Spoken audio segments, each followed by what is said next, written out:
Buti na lang nag-uwian ng mga junakis ko kanina, mga bata. Lakas oh. Grabe. Oh. Parang naaagos talaga yung tubig sa kalsada. Oh. Labo ng mga paligid oh.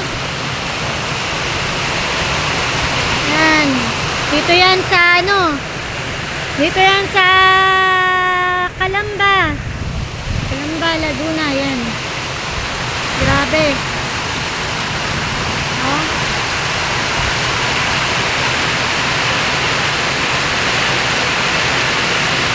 Kapalakas.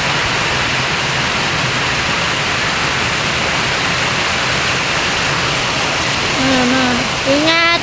Tsaka yung mga batang hindi pa nag-uuwian. Ingat kayo guys. Ingat mga bata. Mga kabataan, mga nasa school pa. Ingat sa pag-uwi. Meron mga nag-uuwian ng 5 PM. Ayan, hanggang sa magdilim. May nag-uuwian pa mga bata galing sa school. Wawa naman yung mga nagpukumute tsaka naglalakad. Lakas ng ulan. Maulang hapon guys. Thank you so much. Thanks for watching.